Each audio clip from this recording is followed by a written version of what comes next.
마태복음 28장 16절에서 20절까지 공독합니다. 마태복음 28장 16절에서 20절까지.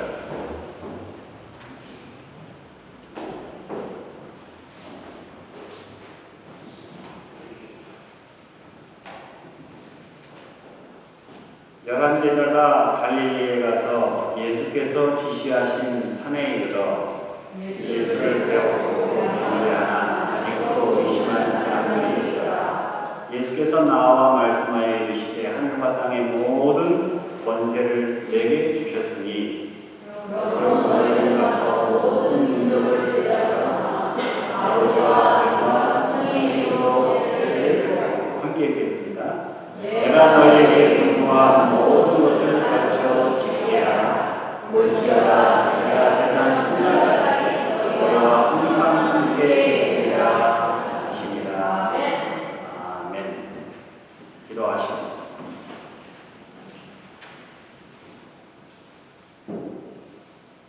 우리의 인생에 주님께서 허락하신 이 목표를 몰라서 행하지 못하고 알아도 관심이 없어 행하지 못하고 관심이 있어도 의지가 없어서 행하지 못하던 저희들을 용서하시고 주의 명령에 귀를 기울이게 하소서. 예수 그리스도의 이름으로 기도하옵나이다. 아멘.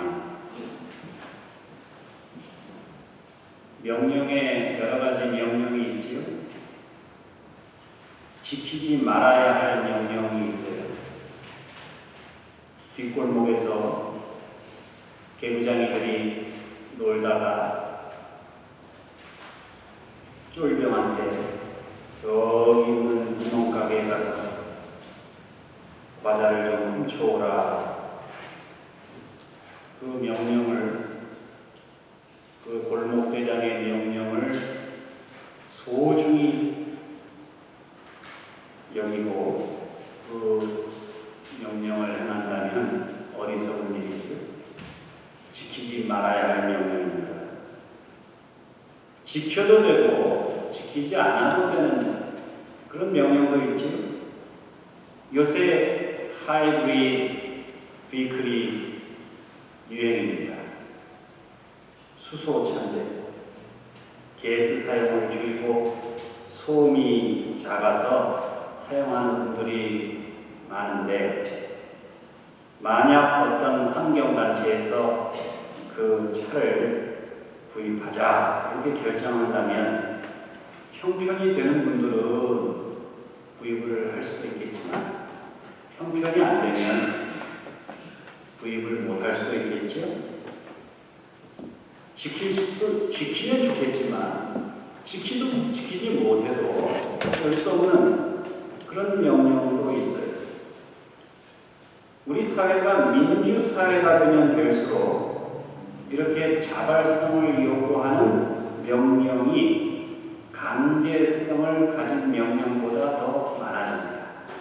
시민의 자발성을 요구하는 그런 사회가 좋은 사회고 민주적인 사회입니다. 법으로 그냥 강제적으로 명령하는 사회는 미숙한 사회죠. 그런데 반드시 지켜야 할 명령이 있지요. 강제적인 구속력이 있어요. 그래서 지키지 않으면 벌금도 내야 되고 감옥도 가고. 그런데 이 세 가지 범주에 들지 않는 이상한 형태의 명령이 있어요. 강제적이지도 않고 공권적인 구속력도 없어요. 그런데 자발적으로 반드시 지켜야 할 명령, 아니 어떤 의미에서는 사회적인 강제 규범보다 훨씬 더 강력한 명령이 있어요. 예를 들면 유언 같은 게 있습니다. 유언. 돌아가신 분이 무슨 힘이 있어요? 강제적으로 어떻게 할 거예요? 안 지킨다고? 그런데 이 명령 중에서 가장 무게를 지닌 명령이 이 유언이에요. 왜냐? 마지막 남긴 말이기 때문에. 마지막 남긴 말이 중요하기 때문에. 오늘 본문에 보면 예수님께서 공생애를 마치고 이제 부활하고 승천하시면서 남긴 유언이 나옵니다. 그 유언의 내용이 하늘과 땅의 모든 권세를 내게 주셨으니 그러므로 너희는 가서 모든 족속으로 제자를 삼아 아버지와 아들과 성령의 이름으로 세례를 주고 내가 너희에게 분부한 모든 것을 가르쳐 지키게 하라. 이 본문을 가리켜 우리는 지상명령, 모든 그리스도 예수를 믿는 제자들에게 주신 명령이라고 부르고 그 명령을 준행하려고 노력합니다. 지키지 않는다고 해서 누가 감옥에 보내지도 않아요. 벌금을 내라지도 않아요. 그러나 언젠가 우리가 주님 앞에 섰을 때 어쩌면 가장 중요한 우리가 지켰는지 안 지켰는지 우리 주님 앞에 섰을 때 확인해야 할 바로 그런 어떠한 명령보다 중요한 명령입니다. 저는 이 마태복음 본문에 나타난 예수님의 유언 명령을 살펴보면서 과연 예수님께서 뭘 하라고 하셨는지 다음과 같이 묵상해 보고자 합니다. 첫 번째로 예수님께서는 제자를 삼으라 그렇게 명령하셨습니다. 교회의 기능에는 크게 두 가지 기능이 있습니다. 하나는 모이는 기능입니다. 초대교회는 모이기에 힘썼기 때문에 부흥했지요. 히브리서 기자는 말세가 되면 사람들이 모이질 않는데요. 요새 교회에 사람들이 모이질 않습니다. 모이기를 피하기 때문에 그날이 가까움을 볼수록 더욱 모이기에 힘써야 된다. 이렇게 히브리서 10장 24절은 우리들에게 권면하고 있습니다. 주일 예배는 물론이고 아침에도 저녁에도 주중에도 주말에도 예배를 위하여 성경 공부를 위하여 기도하기 위하여 우리는 모여야 됩니다. 모이지 않는 신앙생활은 아무리 믿음이 좋은 것 같고 아무리 신령한 체험을 한 것 같아도 그 신앙은 건전하게 자라나지를 못해요. 그래서 열매를 맺지를 못합니다. 또 다른 교회의 기능은 흩어지는 기능이에요. 자, 모이는 기능이 있고 흩어지는 기능이 있습니다. 예배드리고 기도하고 성경 공부하고 그렇게 했으면 반드시 우리는 세상으로 나아가야 한다는 사실이에요. 왜냐하면 우리가 모여서 예배드리고 성경 공부하고 기도하고 하는 이 모든 일들이 결국은 나가서 세상을 변화시키고 사람들을 그리스도의 제자로 삼기 위한 훈련이기 때문입니다. 교회가 모이는 기능을 잘 발휘하면 그 교회가 부흥합니다. 교회가 흩어지는 기능을 잘 감당하면 그 교회가 속한 사회가 부흥합니다. 교회는 그 사회를 변화시키기 위해 존재하는 것이기 때문에 어찌 보면 사실 모이는 기능보다 흩어지는 기능이 더 중요하다고 볼 수 있죠. 근데 우리 지난 기독교 120여 년 기간 동안에 우리 한인교회들은 모이는 기능은 참 잘했습니다. 모험이 될 만큼. 그런데 흩어지는 기능을 잘 감당하지 못했다고 볼 수 있겠지. 자, 그렇다면 우리가 흩어져서 해야 할 일이 뭐냐? 바로 제자를 삼는 일입니다. 그런데 이 제자를 삼을 때 오늘 본문에 보니까 그 제자를 삼는 대상이 나와 있어요. 어떤 사람들이 사람들을 제자로 삼아야 하느냐? 모든 족속이라고 말씀했습니다. 여러분, 예수님을 따르던 예수님의 제자들 직업이 다양합니다. 어부도 있었고 세리도 있었고 그 여자들 가운데에는 창녀도 있었습니다. 노인도 있었고 청년도 있었고 어린아이들도 있었습니다. 백인도 있었고 흑인도 있었고 바리새인도 있었고 사두개인도 있었고 열심당원도 있었고 여러분 이 모든 사람들 모든 족속이 우리가 제자로 삼아야 할 대상입니다. 전도의 대상에는 제한이 없어야 합니다. 1990년대 중반으로 기억하는데 여러분도 기억하실지 모르겠어요. 한국에 지존파라는 사람들이 있었습니다. 유명 백화점 고객에 한 1200명 되는 그 명단을 입수를 해가지고 그 사람들을 일일이 찾아서 죽이고 귀금속을 빼앗고 심지어는 죽인 사람을 그런 인육을 먹는 그런 아주 천인공노할 범죄를 저지른 7명의 집단, 그들을 지존파라고 불렀죠. 그 중에 김혈량이라는 사람이 있었는데 그 사람이 잡혔을 때 뭐라고 했냐면은 내가 어머니를 죽이지 못하고 잡히게 돼서 천추의 한이다. 정말 억울하다. 그렇게까지 얘기를 했습니다. 그러니 얼마나 악독한 사람이에요. 그런데 이 지존파를 전도하려고 한 분이 있습니다.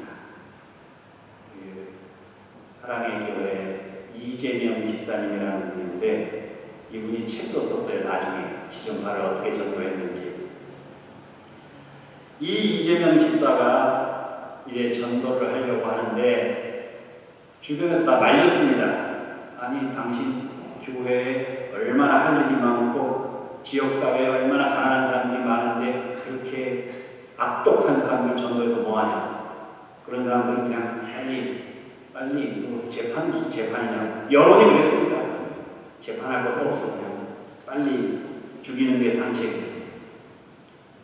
재판도 하지 말고 당시에 어떻게까지 얘기했냐면 언론에서 한강 고수군지나 시청 광장에서 끌어내가지고 공개 처형을 해야 된다. 이런 얘기까지 있었습니다. 그래야 사회의 경각심을 불러일으켜서 그런 범죄가 일어나지 않지. 그런데 그 이재명 집사가 아니다. 내가 그들을 전도해야 되겠다. 그러니 좀 도와주시오. 해가지고 그들을 위해서 먼저 기도해야 되겠습니다. 그래서 자기 가족, 친지들 중에 8분을 자원하는 8분을 모아가지고 기도회를 조직을 합니다. 그래서 처음에는 아무 일도 하지 않고 기도만 했어요. 이제 기도를 하다가 그리고 우리가 기도만 할 것이 아니니 우리가 뭔가를 해야 되지 않겠느냐. 그랬더니 그 중에 한 분이 그러면은 우리가 이전에 감옥에 있는 제소자들을 전도해보니 제일 제소자들이 좋아하는 게 영치금 넣어주는 것이다. 감옥에 있는 분들이 제일 좋아하는 게 돈 넣어주는 걸 제일 좋아하는 겁니다. 그래서 영치금을 모아가지고 그 사람들한테 이제 그 7명 그분들에게 영치금을 놔줬어요. 사람들이 난리가 났죠. 그 영치금 가지고 전도하고 구제하고 불쌍한 사람들이 얼마나 많은데. 그런데 아니다. 우리 그 사람도 하나님의 백성이니 그들을 구원해야지. 해가지고 닷새 간격으로 3만 원씩 그 7명한테 영치금을 넣어줍니다. 그랬더니 영치금을 하는데 넣어주는데 몇 주 만에 연락이 왔어요. 그 두목이 김기환이라는 사람인데 그 사람으로부터 메시지가 왔습니다. 편지가 왔어요. 천하에 둘도 없는 악마가 드립니다. 가족들도 면회 한번 오지 않는데 이름도 얼굴도 모르는 사람으로부터 영치금을 받으니 마음이 무겁습니다. 내가 선생님 그 마음의 정을 느끼는데 제가 저지른 이유 여하를 막론하고 내가 잘못한 것 같습니다. 내가 선생님께 처음으로 고백을 합니다. 선생의 따뜻한 마음에 인간을 느낍니다. 내가 당신을 뵐 수 있을지 없을지 모르겠지만 지옥에서라도 만나 뵙기를 빌겠습니다. 이렇게 편지를 보냅니다. 그래서 대화가 시작됩니다. 그래서 그 대화를 편지를 통해서 전도를 하는 거예요.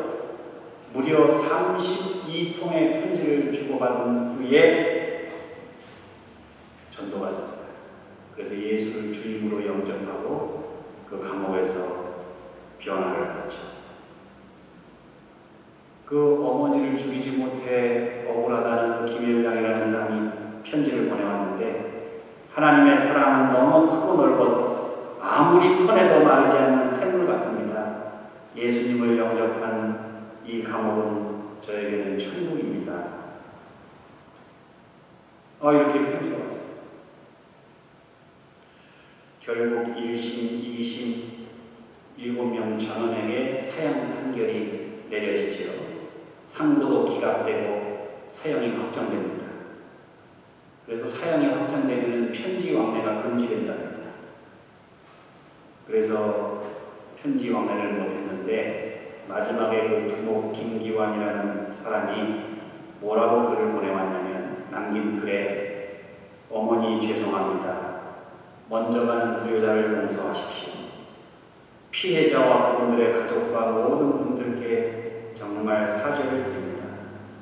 내가 나를 보살펴 주신 분들에게 감사드리며 내가 살던 그 집에서 사람들을 죽이고 했거든요.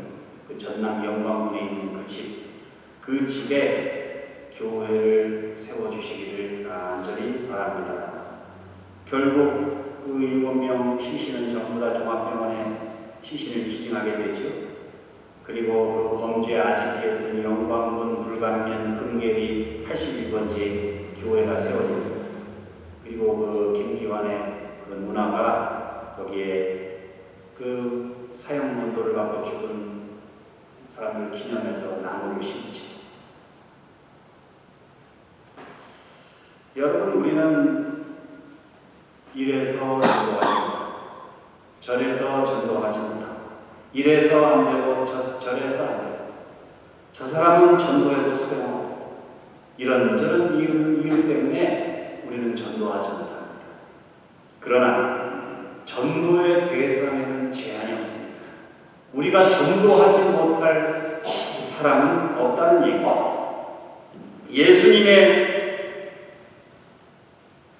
명령대로 온 천하에 다니며 만민에게 복음을 전파하실 수 있는 우리 교회가 되시기를 주님의 이름으로 축원합니다. 두 번째, 예수님의 명령, 세례를 주라는 말씀입니다.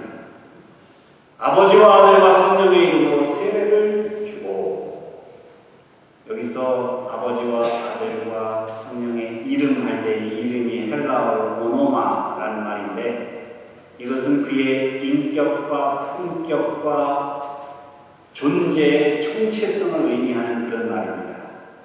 그래서 성삼위 하나님의 이름으로 세례를 베풀라는 것은 하나님의 인격과 하나님의 권위와 하나님의 권능으로 세례를 베풀라는 겁니다. 세례를 주는 사람은 집례자이지만은 그 세례를 통해서 역사하시는 분은 성부, 성자, 성령, 하나님이라는 그런 의미입니다. 우리가 세례를 받는다는 것, 이제까지 내 육신의 욕망대로 살았습니다. 내 인생의 주인이 나 자신이거나 혹은 내가 가지고 있는 기술이거나 내가 가지고 있는 지식이거나 내가 가지고 있는 인맥이거나 내가 가지고 있는 재물이거나 그랬지만 예수님을 내 구주로 영접하고 예수님의 제자가 되고 세례를 받았습니다. 그러면은 이제는 내 지식, 내 감정, 내 뜻을 다 주님께 굴복하고 내 인생의 주인으로 오직 예수님을 모셔드리는, 내 의지와 내 감정을 예수님께 굴복시키겠다는 그 징표로 받는 것이 세례죠. 그런데 이 결단이 쉽지가 않습니다. 세례 받는데 여러 가지 이유로 세례를 미루는 분들이 주변에도 많이 있죠. 이 세례를 받는 일이 얼마나 어려우냐면 선교사님이 한 선교지에서 20년 동안 선교를 했는데 한 사람도 세례를 못 줬다는 분이 계십니다. 그만큼 세례를 주기도 힘들고 받기도 어렵습니다. 여러분 지금도 세례를 주거나 세례를 받으려면 목숨을 걸어야 하는 곳이 많이 있습니다. LA에서 영화 제작에 관한 공부를 하느라고 저기 중동에서 8여도 청년이 유학을 왔어요.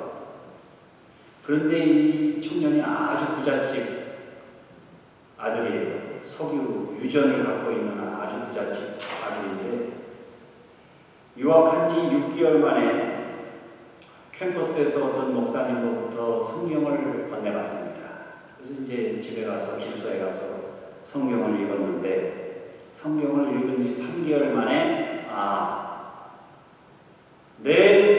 내가 이 인생을 어떻게 살아가야 하는가를 그 성경에서 해답을 얻어요. 그래서 예수 그리스도를 자기 인생의 주인으로 모시기를 이제 결심을 하게 됩니다. 근데 고민이 생겼어요. 만약 세례를 받고 기독교로 개종을 하면 당장 집에서 학자금 송금을 중단한답니다. 그리고 집안에서는 쫓겨나요. 그리고 비자가 이제 또 무효가 되겠죠. 고국으로 돌아갈 수 없어요. 이 청년에게 있어서 세례를 받는다는 것, 이게 얼마나 중요한 일인지, 얼마나 갈등을 일으키는지 모릅니다.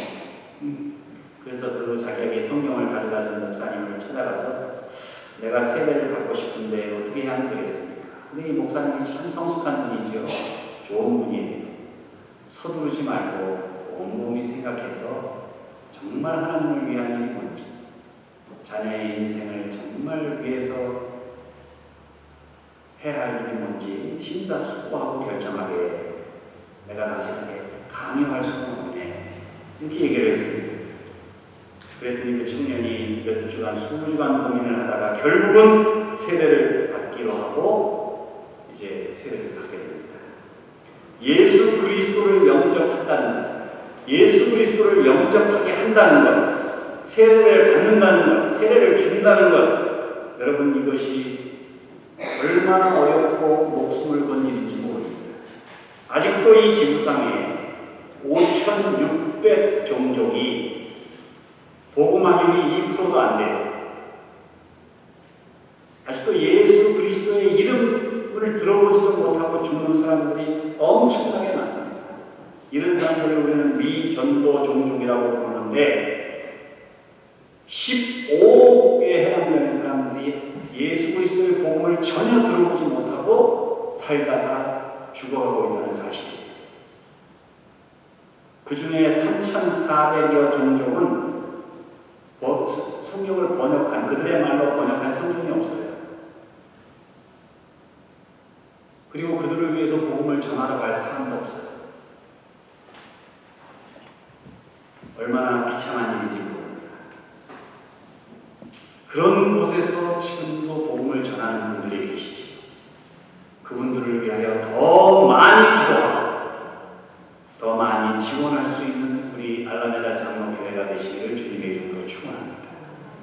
마지막으로 세 번째, 예수님의 명령, 가르치라는 것입니다. 오늘 본문 20절에 보니까 예수님께서 제자들에게 내가 너희에게 분부한 모든 것을 가르쳐 지키게 하라. 여기서 가르치다라는 단어가요, 헬라 말인데 현재 분사형이에요. 현재 진행형이라는 말입니다. 그러니까 한 번 가르치고 말라는 얘기가 아니라 예수님 다시 오실 때까지 계속 가르쳐야 한다는 그런 의미가 있어요. 그리고 가르쳐 지키게 하라 하셨죠? 가르치는 데서 끝나면 안 돼요. 성경 공부에서 끝나면 안 돼요. 그것이 반드시 의지적으로 결단하고 어떤 행동으로 구체화돼서 나타나야 한다는 것을 의미합니다. 마태복음 5, 6, 7장 예수님께서 산상수훈을 가르치신 후에 뭐라고 말씀하십니까? 이 말씀을 듣고 준행하는 사람은 그 집을 반석 위에 세운 집 같다, 이렇게 말씀하셨습니다. 그러니까 복음을 듣기만 해서는 안 되고 들은 복음을 내 실생활에 적용할 수 있도록 해야 된다는 겁니다. 성경을 가르치고 배우면 그 성경 말씀이 내 삶 속에서 실천으로, 열매로 나타나야 한다는 사실입니다. 그러니까 성경 말씀을 읽고 공부하는 일만큼, 그 말씀을 듣고 실천하는 일만큼 중요한 일은 없지요. 그래서 여러분, 우리가 주일날 교회 나온다고 내가 그리스도인이라고 착각하면 안 됩니다. 내가 하나님의 말씀을 공부해야 되고, 공부할 뿐만 아니라 내가 하나님의 말씀을 가르칠 수 있어야 그때 제자가 되는 겁니다. 독일 신학자 중에 헬무트 텔리케라는 분이 계신데, 이분이 나치 치하에서 자그마한 교회에서 목회를 하던 분이에요. 나치 치하이기는 하지만 그래도 주중에 모여서 성경 공부를 하는데, 젊은 사람들은 전부 다 나치 치인대가 돼가지고 군대 가고, 성경 공부를 하는데 뭐 애기 어른, 할머니, 아줌마, 뭐 할머니, 장애인 이런 사람들만 앉아 있는 거예요. 성경 공부 한다고 하니까. 도로 이제 교회 예배당 옆에 큰 도로가 있는데 거기 탱크가 막 지나가고 독일 병사들이 막 아주 지축을 흔들면서 행진을 해서 지나가는 겁니다. 그때 그 텔리케 목사가 창가를 이렇게 바라보면서 생각에 잠깁니다. 야, 정말 대단하구나. 독일이 정말 전 세계를 지배하겠구나. 얼마 안 있으면. 그런 생각이 들더라고요. 그 순간 마음 한 구석에 이런 회의가 생겼습니다. 저 히틀러라는 사람이 저렇게 독일을 통일하고 독일을 하나로 묶어가지고 전 세계를 지배한다고 저렇게 하는데, 나는 지금 목회자가 돼가지고 성경 공부를 하는데 할머니들하고 애기어른 아줌마들하고 장애인들하고 성경 공부를 해가지고 내가 과연 이거 어쩌겠다는 건가? 내가 이거 성경 공부를 해야 되는 건가 말아야 되는 건가? 차라리 나치 깃발을 들고 길거리에 가서 저 전장터에 나가는 청년들을 위해서 깃발이나 흔드는 게 더 낫지 않을까? 별의별 생각이 다 들더라고요. 그때 그 텔리케 목사의 뇌를 스쳐 지나가는 하나님의 말씀이 있었는데, 그것이 바로 오늘 본문의 말씀입니다. 하늘과 땅의 모든 권세를 내게 주셨으니 너희는 가서 모든 사람을 제자로 삼아 내가 내게 공부한 모든 것을 가르쳐 지키게 하라. 그 말씀을 듣는 순간 하늘과 땅의 권세를 받은 게 히틀러가 아니다라는 생각이 들어요. 하늘과 땅의 권세를 받은 것은 예수님의 제자인 내가 하늘과 땅의 권세를 받은 거구나. 내가 하나님의 제자다. 그래서 다시 자리로 돌아와서 보잘것없는 노인들, 애어른 아줌마, 장애인 이런 분들하고 다시 성경 공부를 시작했다는 거예요. 열심히 성경 공부를 했습니다. 세월이 지났습니다. 히틀러는 망했습니다. 그러나 텔리케 목사가 그때 가르쳤던 그 사람들, 그 노인들, 그 아줌마들, 그들이 독일 경건주의를 부흥시키죠. 그래서 패망한 독일을 다시 일으켜 세운 게 누구예요? 바로 그 텔리케 목사처럼 청년들이 전장터에 나갈 때 묵묵히 앉아서 성경 공부했던 그 사람들이 독일을 일으키는 겁니다. 그분들이 독일을 통일하게 되는 거예요. 그 메르켈 총리도 바로 그때 엄마 등에 업혀가지고 교회 나와서 성경 공부하는 아이. 여러분, 역사란 이런 것입니다. 가서 제자를 삼으시기 바랍니다. 가서 세례를 주시기 바랍니다. 가서 주님의 말씀을 가르쳐 지키게 하시기 바랍니다. 그리하여 훗날 우리가 주님 앞에 섰을 때 너희들 참 내 유언을 잘 지켰구나, 이렇게 칭찬받으실 수 있는 여러분과 저가 되시기를 우리 주님의 이름으로 축원합니다. 기도하시겠습니다.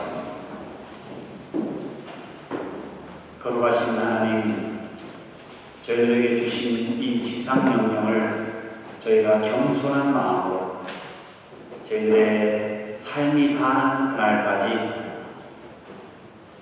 나아가 전도하며 나아가 예수 그리스도의 제자를 삼으며 주님의 말씀을 배우고 또 열심히 가르쳐서 이 땅이 복음화되고 하나님의 나라가 이루어질 수 있도록 최전방에 설 수 있는 저희들 되게 해 주시옵소서. 예수 그리스도의 이름으로